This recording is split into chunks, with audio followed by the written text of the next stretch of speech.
네. 앞으로 저녁 시간에는 우리 실물 교훈을 좀 함께 다뤄보도록 하겠습니다. 그 첫 시간이 우리 비유로 가르치심인데요. 네. 네. 우리 예수님께서 우리 성경을 보면 많은 이 가르침이 있는데 그 중에 상당한 부분이 뭘로 되어 있는가 하면 비유로 되어 있습니다. 자, 그래서 우리 예수님의 그 비유의 가르침들을 따로 모아서 이렇게 또 은혜롭게 우리에게 제공해 주고 있는 귀한 말씀들이 우리 실물 교훈에 기록되어 있는데요. 그 부분들을 우리가 함께 좀 살펴보도록 하겠습니다. 오늘은 제1장 그냥 서론입니다. 우리 비유로 가르치심입니다. 자, 먼저 에스겔 20장 49절에 보니까 여기 예수님만이 아니라 우리 에스겔 선지자를 또 이렇게 말씀하고 있습니다. 내가 이르되 아하 주 여호와여 그들이 나를 가리켜 말하기를 그는 비유로 말하는 자가 아니냐 하나이다 하니라. 여기서 내가 하는 것은 에스겔 선지자입니다. 그 다음에 그들이 하는 것은 이 바벨론에 포로되어가 있는 이스라엘 백성들이 이 에스겔 선지자를 향해서 하는 말입니다.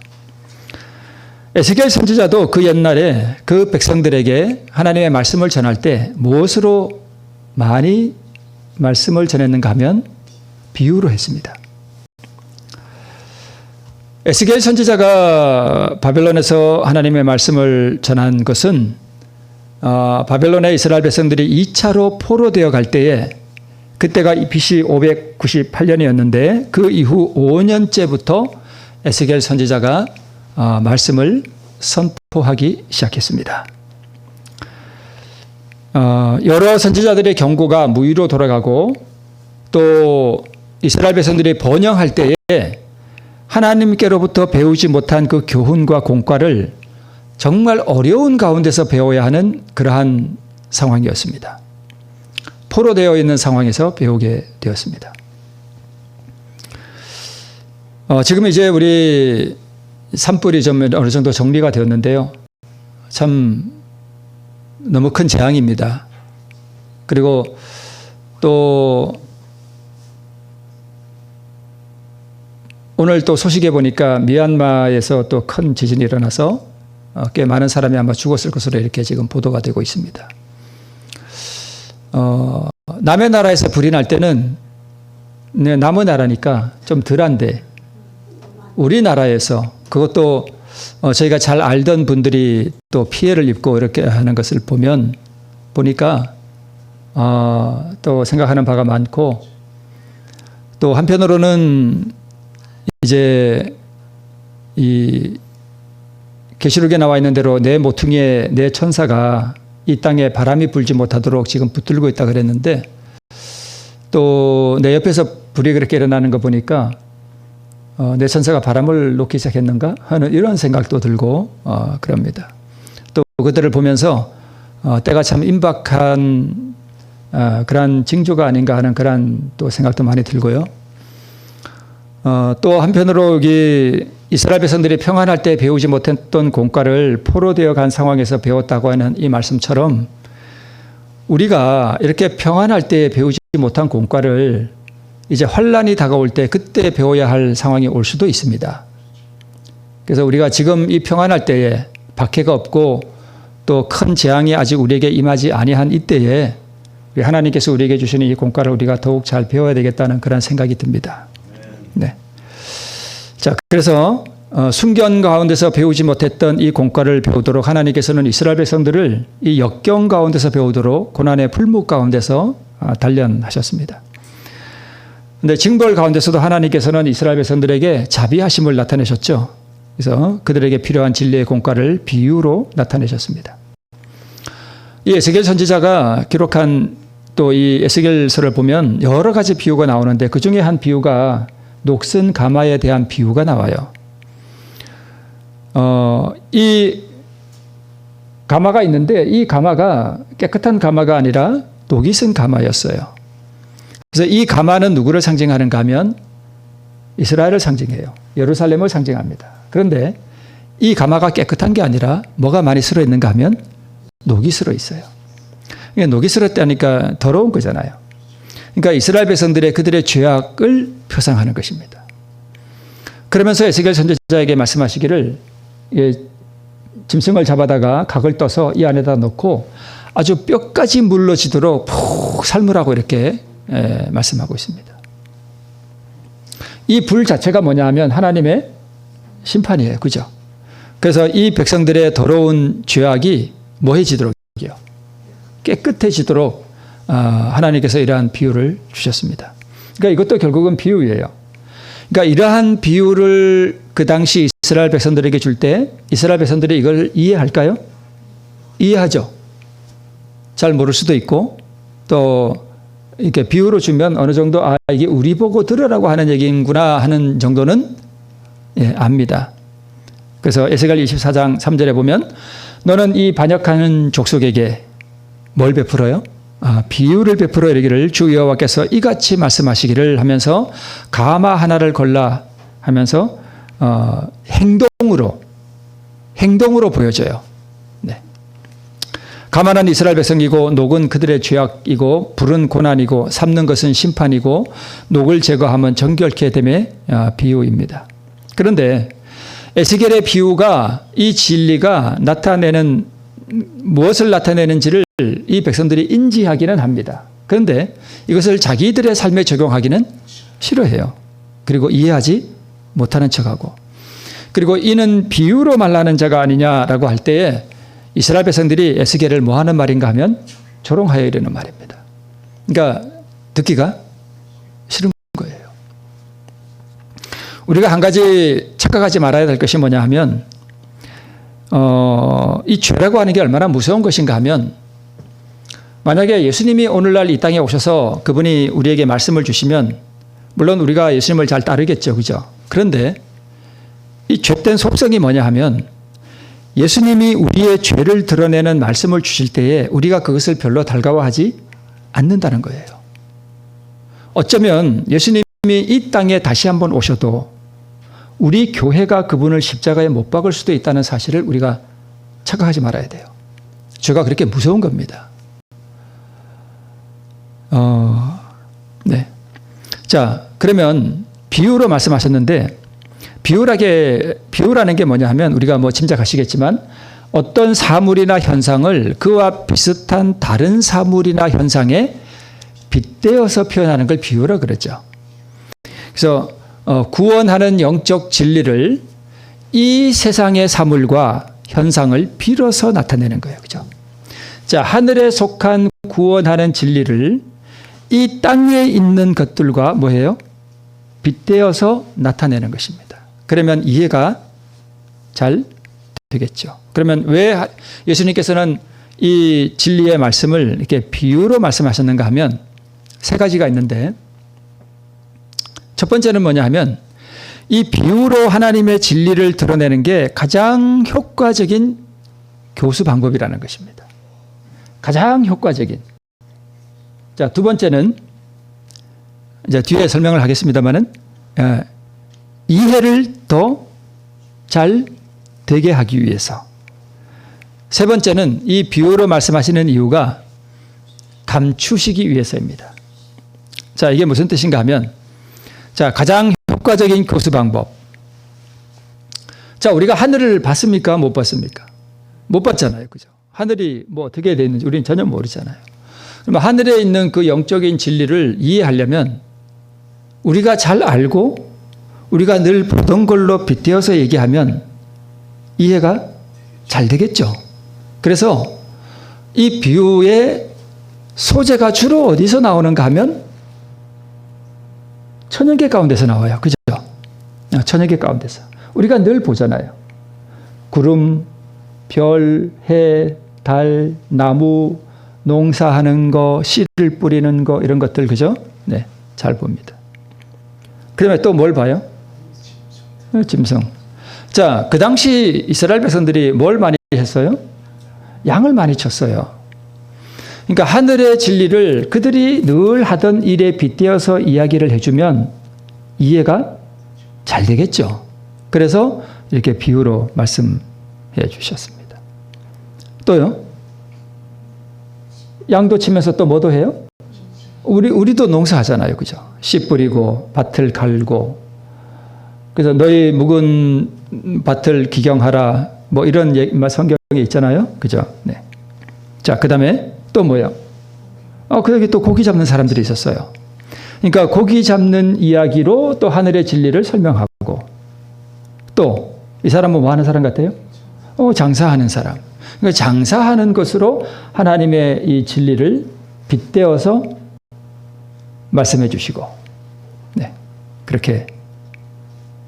그래서 실물교훈 20쪽에 보니까 날마다 우리 눈으로 바라보는 장면들이 다 어떤 일부가 아니라 다 어떤 영적 진리와 뭐 돼 있대요? 연관되어 있으므로 천연계는 구주의 비유들로 덮여 있다고 할 수 있다라고 기록되어 있습니다. 네. 자, 이게 뭐죠? 조명등이죠. 이것도 진리와 연결되어 있을까요? 네, 연결되어 있어요. 나는 세상의 빛이라. 그러면 저기 화려의 열풍기는 진리와 연관되어 있을까요? 연구해보면 연관되어 있겠죠. 저기서 영적인 하늘의 진리와 연결시킬 수 있습니다. 그죠? 네. 얼마든지 그렇게 할 수 있습니다. 모든 게 다 그렇다는 거예요. 그죠? 네. 그렇다면 왜 비유로 가르치심이 가장 훌륭한 교수 방법인가 하면 뭐가 잘 되니까? 이해가 잘 되니까. 자, 그 당시에 이스라엘 백성들은 이 진리를 받아들일 준비가 되어 있지 않는 백성들이에요. 그래서 하늘의 진리를 그대로 이야기하면 이 백성들이 이제 한 번도 보도 못한 이야기, 듣지도 못한 이야기를 생따지로 이렇게 하면은 이해가 전혀 안 된단 말이에요. 그죠?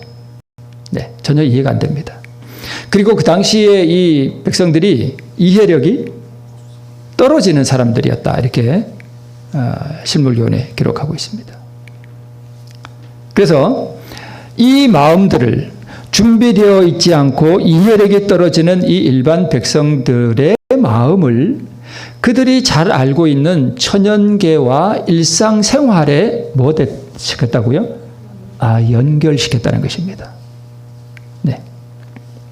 그리고 이제 이걸 다 연결시켜서 이제 말씀을 해 주셨으면 후에 이제 말씀이 끝나고 집에 돌아가서 그 실물들을 볼 때마다 그 교훈들이 뭐 돼요? 회상되고 기억됩니다. 그죠? 그래서 예수님이 이 비유로 말씀하신 이것이 가장 훌륭한 교수 방법이다. 이렇게 이해할 수 있습니다. 그러면 예수님은 이러한 비유, 예수님의 비유가 많아요. 뭐 세상에 있는 별거를 다 가지고 하늘의 진리와 연결시켜 놓으셨어요. 그러면 예수님은 어디서 그런 아이디어를 얻으셨을까? 예수님은 어떻게 그걸 다 그렇게 잘하실까? 우리 시대서망에 이렇게 기록되어 있습니다. 그가 우리와 같은 방식으로 지식을 얻으셨기 때문에 그가 그처럼 성경에 정통하신 사실은 그가 소년 시대에 하나님의 말씀을 얼마나 부지런히 연구하셨는지를 보여준다. 예수님은 정말 성경 연구를 많이 하셨어요. 그리고 그의 앞에는 하나님이 창조하신 작품으로 채워진 큰 도서관이 펼쳐져 있었다. 만물을 만드신 그가 그의 손으로 친히 땅과 바다와 하늘에 쓰셨던 교훈을 연구하셨다. 그는 세상의 부정한 방법들을 떠나서 천연계로부터 학문적 지식을 얻으셨다. 그는 식물과 동물과 인간의 생명을 연구하셨다. 자, 이걸 만약에 제가 만들었어요. 아주 대단한 작품이라고 합시다. 아주 정말 신통하게 대단한 걸 제가 만들었어요. 그런데 하나님은 만약에 하나님께서 이걸 만드셨는데 여기에 관한 지식을 다 가지고 계시잖아요. 예수님이. 그런데 이 마리아의 몸에 들어가서 성육신 하실 때 여기에 관한 모든 지식을 가지고 가신 게 아니에요. 다 버리셨어요. 그리고 자기 본인, 이제 예수님이 친히 만드신 이 만물을 스스로 연구하셨어요. 연구. 그리고 구약 성경에 있는 모든 말씀들 다 누가 주신 거예요? 선지자들에게? 예수님이 주신 거예요. 그런데 예수님은 그것도 다 놓고 오셨어요. 그래서 자기 어머니 마리아의 품에서 본인이 선포하셨던 그 말씀을 배우셨어요.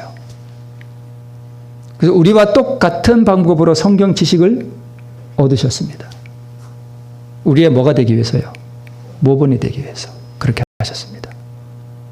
우리도 그렇게 할 수 있습니다. 그분은 식물과 동물과 인간의 생명을 뭐 하셨대요? 연구하셨습니다. 네.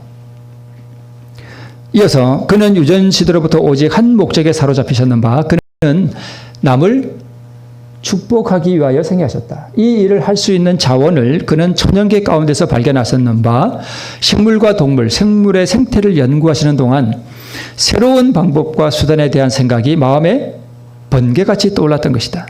그는 보이는 사물에서부터 하나님의 말씀을 소개할 수 있는 예정들을 끌어내시려고 끊임없이 노력하셨다. 그러니까 예수님은 어려서부터 이게 모든 사물들을 볼 때마다 하늘의 진리와 이것을 어떻게 연결시키실지를 그분이 생각하고 연구하실 때마다 번개같이 그의 마음속에 그것들이 떠올랐다는 말씀입니다. 그의 공생애 동안에 그가 비유를 들어서 진리의 교훈을 가르치기를 좋아하신 것을 보면 그가 천연계의 가마에 대하여 얼마나 마음문을 열어놓으셨으며 그의 일상생활의 환경에서 영적 교훈을 어떻게 취하셨는지를 알게 된다.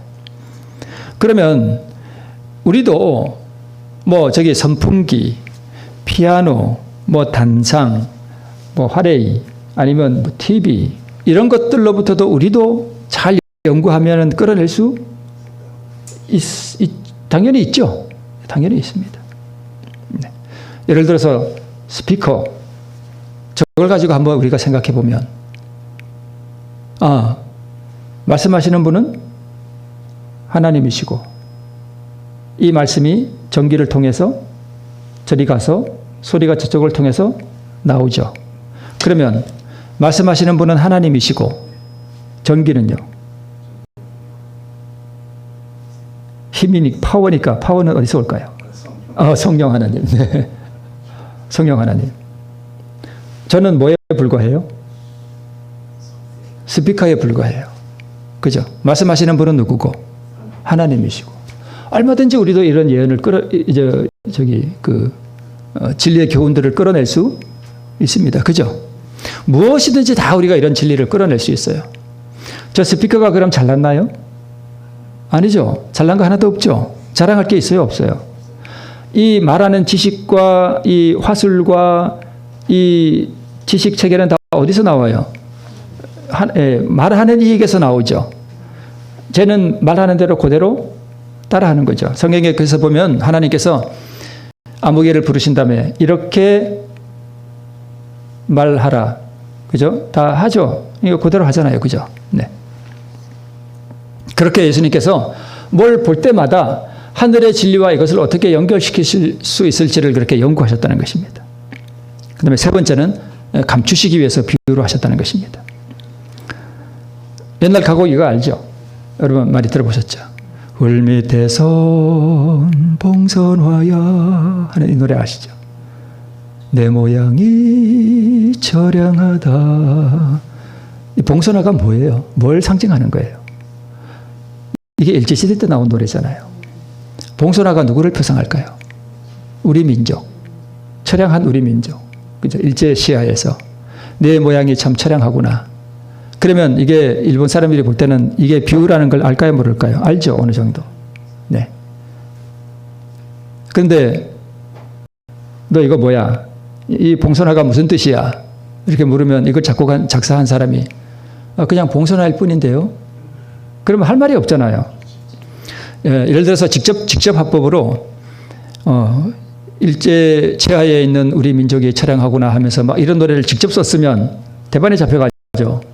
근데 비유로 해놓으면 아니라고 잡아떼면 그만이잖아요. 이게 비유로 말하는 건 그러니까 우리의 처지를 봉선화에 빗대서 표현하잖아요. 그죠? 우리의 형편을 봉선화에다가 숨겨놓는 거예요. 그죠? 숨겨놓는 거예요. 그러면 예수님께서 비유로 하신 이유가 숨기기 위해서인데 뭘 숨기기 위해서였는가 하면 예수님은 가는 데마다 말씀을 전하시고 이렇게 할 때 청중들이 많이 모여서 그 말씀을 듣고 은혜를 받고 그랬거든요.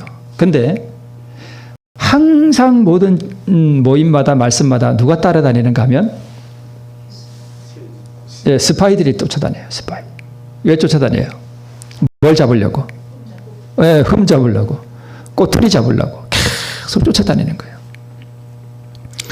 그러니까 예수님이 이걸 직접 화법으로 하면은 대반에 고소를 당하고 어려움을 더 당할 수 있으니까 뭘로 감싸는가 하면 비유로 감싸시는 거예요. 그래도 이 사람들은 이 비유가 무슨 뜻인지를 알아요. 그죠?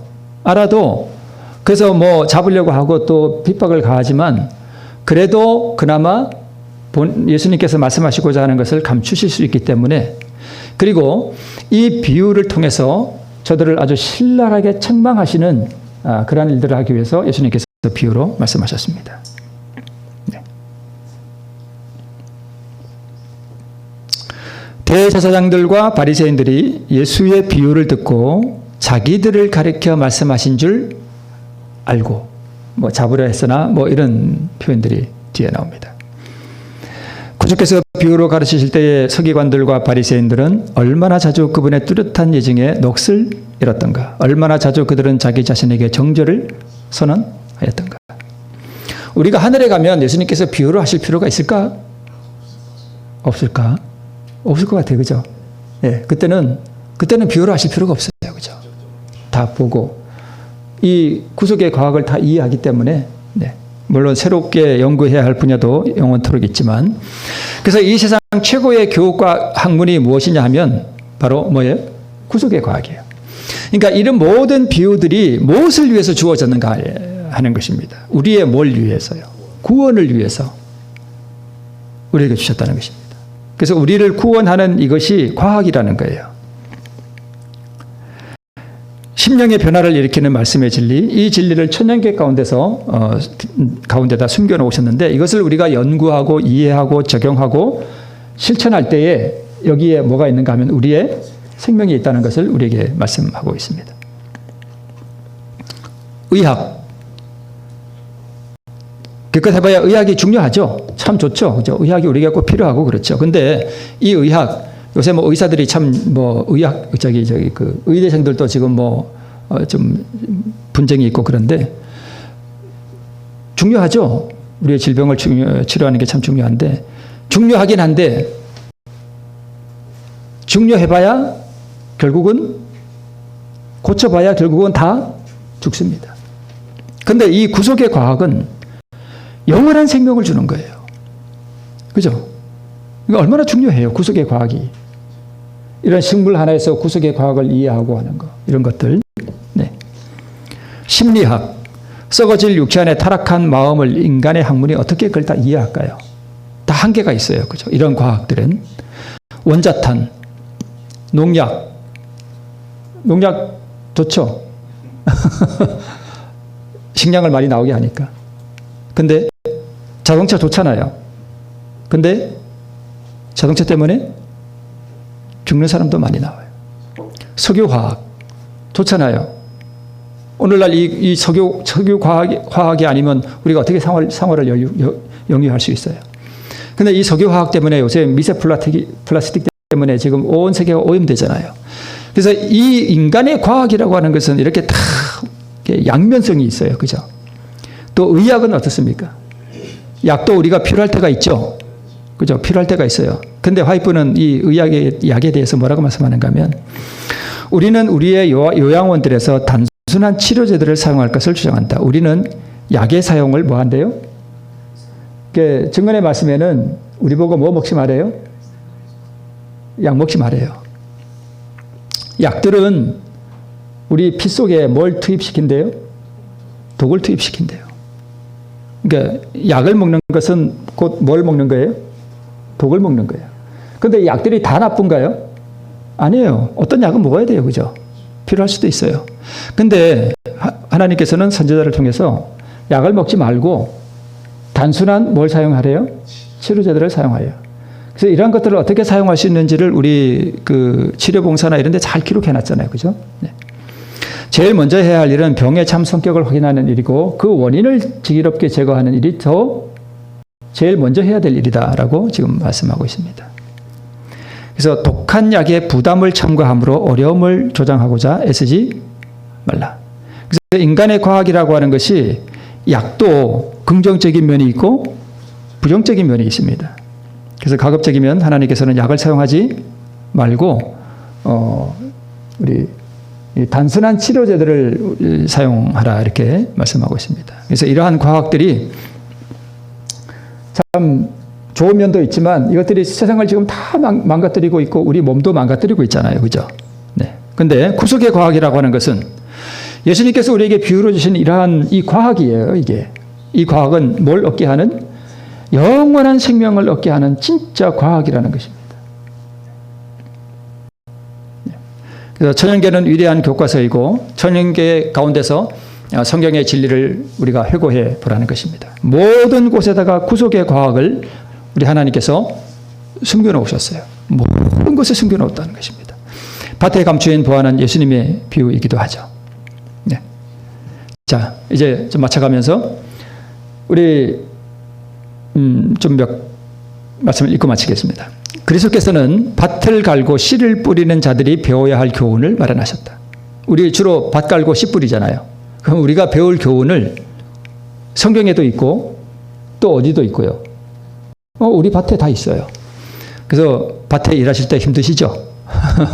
힘드시지만 때로는 이렇게 좀 쉬면서 한번 연구해 보셔요. 아, 여기에 무슨 과학을 숨겨 놓으셨을까? 그죠? 네. 그런 거. 즉 밭을 갈고 씨 뿌리는 일과 곡식을 가꾸고 거두는 일을 통해서 그는 우리의 마음 밭에서 일어나는 당신의 은혜로운 사업이 예정되고 있음을 깨닫도록 우리를 가르쳐 주신다. 그러니까 세상의 밭에서 일어나는 일을 우리 마음 밭에서 일어나는 영적인 진리, 구원하는 진리와 뭘 시켜놓는 거예요? 연결시켜 놓는 거예요. 그럼 우리가 이러한 밭에서 실제로 우리가 보는 걸 통해서 내 마음이 어떻게 되어야 할 것에 대해서 우리가 배울 수 있다는 것입니다. 이와 같이 주님께서는 우리의 모든 유용한 일상 업무와 생애의 모든 교제를 통하여 우리가 거룩한 진리의 공과를 배우게 되기를 바라신다. 라고 말씀하고 있습니다. 그렇게 할 것 같으면 매일의 수고에 우리의, 여기 좀 번역이 약간 이상한 것 같은데, 매일의 수고에 우리의 정신을 빼앗겨 그것들이 우리로 하여금 하나님을 잊어버리게 하지 않을 것이다. 자, 하나님을 잊어버리게 하지 않을 것이다. 그렇게 하면 두 번째, 창조주와 구주를 생각나게 해줄 것이다. 세 번째, 하늘의 진리에 대한 공과를 배우게 될 것이다. 그리고 순결한 형상으로 닮아갈 것이다. 네. 이 네 가지. 자, 우리가 밭에 일하면서 우리가 그러한 공과들을 배우고 자꾸 연구하고 삶에 적용하고 그러면 네 가지 이렇게 할 수 있다는 거예요. 하나님을 안 잊어버린다는 거예요. 창조주와 구주를 자꾸 생각나게 해줄 것이다. 그러면 하늘의 진리에 대한 공과를 배우게 될 것이다. 가장 중요한 거, 예수님의 순결한 형상으로 우리가 닮아갈 것이다. 라고 말씀하고 있습니다. 네. 우리, 주님께서 우리 일상의 모든 일상생활과 또 우리의 모든 듣는 것들과 보는 것들에 숨겨놓은 이러한 비유들을 우리가 날마다 연구하고 이해하고 적용시켜 보므로 우리가 요 네 가지 요거 계속 우리가 생각나게 하고 예수님을 닮아갈 수 있는 그러한 우리가 모두가 되기를 바라면서 우리 제 시간을 마치도록 하겠습니다. 네.